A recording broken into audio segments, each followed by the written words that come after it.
The trigger points have been going on over time, and there are probably three major ones, I think. The first one is the access to the internet, so pure access.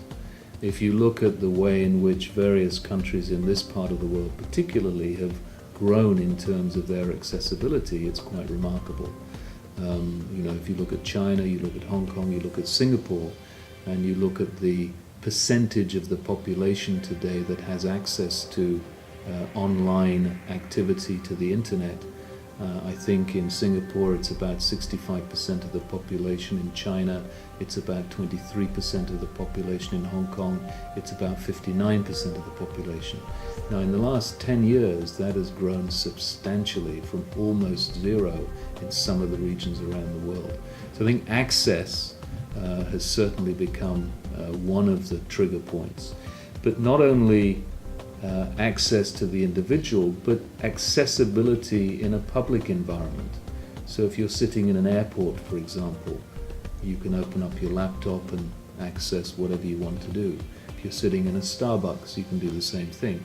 So open access, public access has also become far greater. So I think that's the first one. The second one is around the development of devices. So if you look at where we were 10 years ago with mobile computers, laptops, they were far more cumbersome to use than they are today.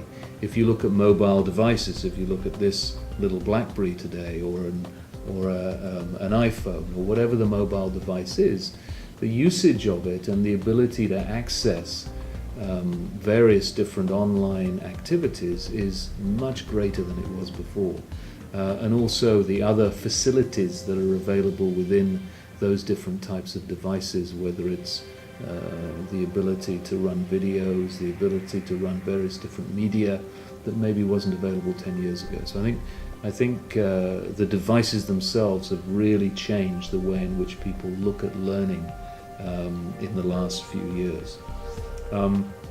The third area is obviously in the area of applications and web access.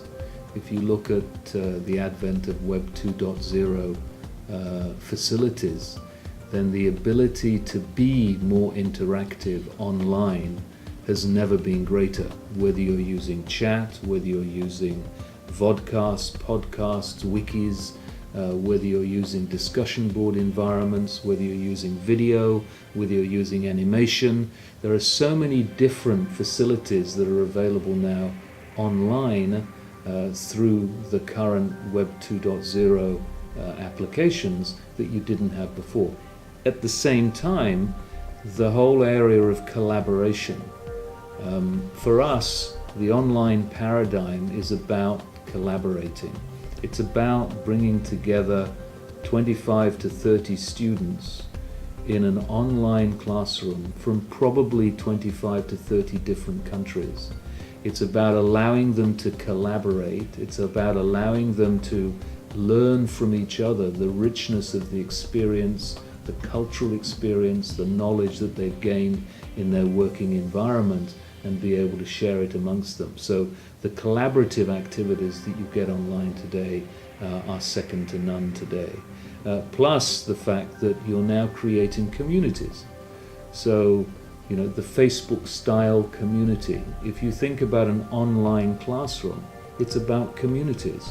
It's about bringing together those people, the students in the online classroom, and it's about allowing them to be a community and collaborating together. So I think if you look at it, it's the accessibility, it's the devices, and it's the web-based applications that have made a real change in the way in which people are able to learn and do things online compared to 10 or 15 years ago. I think there is still within business schools, within universities, a high level of theory that is delivered and that's taught. And I think that has definitely changed.